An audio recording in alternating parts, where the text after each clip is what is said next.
আজ শেয়ার করব সার্জারি ডিপার্টমেন্টের শুরুর দিকে কোনো একদিনের কথা, যেদিন ছিল 3টি সার্জারি আর দিন শেষে আমি তো পুরোই ক্লান্ত। সো দেরি না করে let's get started. Hello everyone, আসসালামু আলাইকুম। কেমন আছেন আপনারা সবাই? সকালে প্রায় 6:30 ফ্রেশ হয়ে নামাজ পড়ে যাচ্ছি কিচেনের দিকে। যাওয়ার পথেই দেখি ইয়েন অ্যাজ অলওয়েজ খুবই রিল্যাক্সড।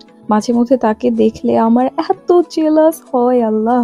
এখন বানাবো ইনস্ট্যান্ট কফি। সেদিন জাস্ট কফিটাই খাচ্ছিলাম যাতে ঘুম না আসে। বিলিভ মি, এটা টনিকের মতো কাজ করে, একদম ঘুম চলে যায়। নেসক্যাফে আর অন্য কোনো কফি এই চাইনিজ ক্যাপুচিনোর সামনে ডাল ভাত। সো সকাল সকাল আমার কফি টাইম। এখন কি পরবো ভাবছি, পরে ভাবতে ভাবতে স্ক্রাবটাই পরে নিলাম।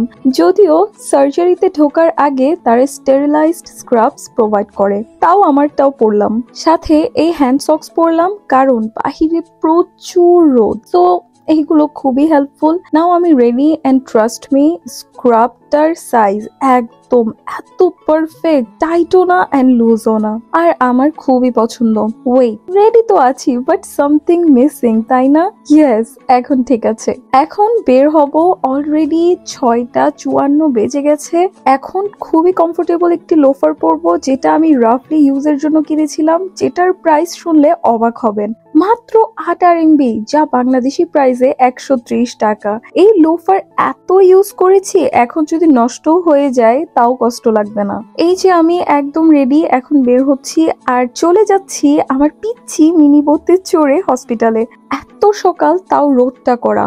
গরমকালে রোদে পড়ে যায় আর শীতকালে তো কথাই নাই। আমাদের জিঞ্জো সিটিতে বছরে 8 মাস ঠান্ডা আর 4 মাস গরম। যারা চায়নার নর্থে থাকেন তারা আমার সাথে রিলেট করতে পারবেন। এখন 10 থেকে 15 মিনিটের মধ্যে হসপিটালে পৌঁছে গেলাম। হসপিটালের সামনে মিনি বোকে রেখে মেইন গেট দিয়ে ঢুকে পড়বো। এখানে পার্কিং এর এত ঝামেলা। আগে হসপিটালের ভেতরে বাইক পার্ক করার অনেক ওয়ে ছিল, কিন্তু এখন সেই সাইডগুলোতে কাজ চলছে, তাই সবারই বাইক বাইরেই পার্ক করতে হয়। আমাদের হসপিটালটা বিশাল একটি গভর্নমেন্ট হসপিটাল এন্ড এটা হচ্ছে এন্ট্রেন্স। এখানে আছে 20 থেকে 25টির মতো বিল্ডিং, আরো বেশি হতে পারে, বাট আমি জাস্ট নাম্বার কাউন্ট করে বলছি। এতগুলো বিল্ডিং যে মাঝে মধ্যে আমরা নিজেরাই কনফিউজড হয়ে যাই। আর এখন সামনে যে বিল্ডিংটি দেখতে পাচ্ছেন সেটি হচ্ছে আউট পেশেন্ট বিল্ডিং, কিন্তু আমি যাব 6th নাম্বার বিল্ডিং এ, যেটি সার্জারি বিল্ডিং। ওই যে লম্বা যে বিল্ডিংটা দেখতে পাচ্ছেন সেটি, কিন্তু সেই 6th বিল্ডিং এ যাব আমি এই আউট পেশেন্ট বিল্ডিং এর মাধ্যমে, একটু শর্টকাটের জন্য। হসপিটালে আবার ভালোই সিকিউরিটি মেনটেন করা হয়, যেটা খুবই ভালো একটি দিক। এখানে একটি দুটি ছাড়া প্রতিটা বিল্ডিং এ একটি অপরটির সাথে অ্যাটাচড। মাঝে মাঝে এত বেশি হাঁটাহাঁটি করতে হয়, খুবই বিরক্ত লাগে, কিন্তু কিছুই করার নেই। এখন আউট পেশেন্টের 2nd ফ্লোরে এসে গেলাম। এখান থেকে যাওয়ার পথে দেখতে পাবেন এই ওয়েতে 3, 6 এবং 13 নাম্বার বিল্ডিং এ যাওয়া যায়। যাওয়ার পথে একটি ভিআইপি ক্যান্টিন আছে, যেখানে সবকিছুরই একটু গলা কাটা দাম, তাই আমরা এখান থেকে কিছুই কিনি না। আর একটু সামনে গেলে দেখতে পাবেন পাওয়ার ব্যাংক রেন্টে নেওয়া যায়। যদিও চায়নার সবখানেই এই ফ্যাসিলিটিটি আছে। যেতে যেতে দেখতে পাচ্ছেন এখানে লেখা আছে 7, মানে এখান থেকে আপনি 7th বিল্ডিং এও যেতে পারবেন। আর একটু সামনে এই তো এসে গেলাম 6th বিল্ডিং এর ডোরে। এখানে একটি মজার বিষয় হচ্ছে, আউট পেশেন্ট বিল্ডিং এ আমি ছিলাম 2nd ফ্লোরে, কিন্তু সার্জারি বিল্ডিং পর্যন্ত যেতে যেতে সেই 2nd ফ্লোরটি হয়ে গেল 3rd ফ্লোর। সো এখন আমি আছি 3rd ফ্লোরে, আর এই 3rd ফ্লোর থেকে যাব আমি সোজা থোরাসিক ডিপার্টমেন্টে। এখানে প্রতিটা ফ্লোর দেখতে একই রকম এন্ড খুবই খুবই ক্লিন। এখন ওয়েট করছি আমার টিচারের জন্য। আমার কি যে ঘুম আসছিল তখন আল্লাহ। দেন ফাইনালি আমার টিচার আসলো আর এসে গেলাম 21st ফ্লোরে। দেন আইডি কার্ড জমা দিয়ে নেম রেজিস্টার করে স্ক্রাবস, মাস্ক এন্ড লকার কি রিসিভ করলাম। এখন আমি রেডি আর চলে যাচ্ছি দৌড়াতে দৌড়াতে 22nd ফ্লোরে। এখানে আমার 18 নাম্বার রুমটা খুঁজে বের করতে হবে, যেখানে সার্জারি হবে। সেদিন ছিল 3টি সার্জারি, তার মধ্যে একটি ছিল সেগমেন্টেক্টমি এন্ড 2টি ছিল ওয়েজ রিসেকশন। সচরাচর আমরা অনেকেই লোবেক্টমি শুনি, কিন্তু দেশে এন্ডোস্কোপিক সেগমেন্টেক্টমি অ্যান্ড ওয়েজ রিসেকশনের মতো সার্জারি এখনো কমন না, কারণ এই ধরনের সার্জারির জন্য খুবই দক্ষতার প্রয়োজন হয়। সেগমেন্টেক্টমি বলতে সহজ ভাষায় এমন একটি পদ্ধতি যেখানে ফুসফুসের একটি নির্দিষ্ট অংশকে বাদ দেওয়া হয়। এই পদ্ধতি ক্যান্সার অথবা অন্যান্য রোগের ক্ষেত্রে ব্যবহার করা হয়। আশা করি আমাদের দেশেও এই ধরনের সার্জারি আরো বেশি সহজলভ্য হবে। যেহেতু নিউ সার্জারি অ্যাটেন্ড করছিলাম তাই কোনো হেল্প করতে হয়নি, টিচারকে জাস্ট দাঁড়িয়ে দাঁড়িয়ে দেখছিলাম। কিন্তু এর পরের সার্জারি গুলোতে যেহেতু অ্যাসিস্ট করা লেগেছিল তাই তেমন কোনো ভিডিও করা হয়নি, কারণ একবার সার্জারি গাউন পরে ফেললে পেশেন্ট অ্যান্ড স্টেরিলাইজড ইনস্ট্রুমেন্টস ছাড়া আপনি কিছুই টাচ করতে পারবেন না। বাট মাশাল্লাহ, তাদের সার্জারি যতটা নিখুঁত ততটাই তাদের সুচারিং টেকনিক্স মাশাল্লাহ খুবই দারুণ। একটি কথা মেনশন না করলেই নয়, চায়নাতে এখন পর্যন্ত বিভিন্ন ডিপার্টমেন্টে আমি অনেকগুলো সার্জারি অ্যাটেন্ড করেছি।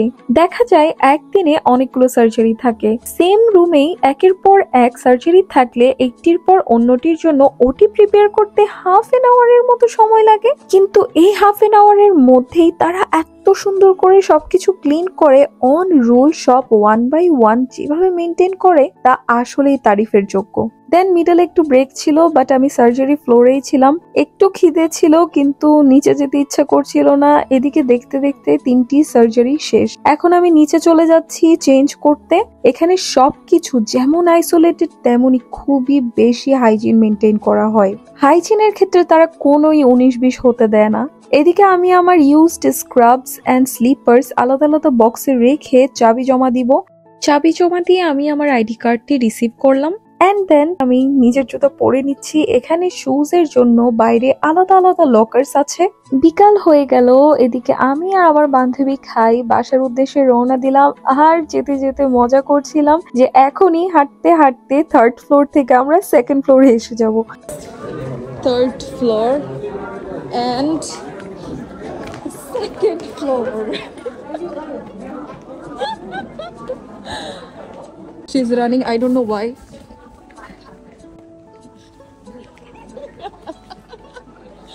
বাইরে যে পরিমাণ গরম, আমি আবারও গরম থেকে বাঁচার জন্য ক্যাপ পরিয়ে নিলাম, কিন্তু এই গরম থেকে বাঁচা তো কঠিন। যাওয়ার পথে সেই গরমকালে মজার খাবার হচ্ছে তরমুজ, আর আমি এই একটি তরমুজের 4 ভাগের 1 ভাগ কিনতাম আর প্রাইস হতো 3 থেকে 4 RMB। খুবই বেশি ফ্রেশ।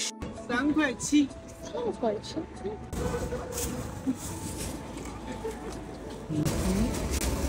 谢谢。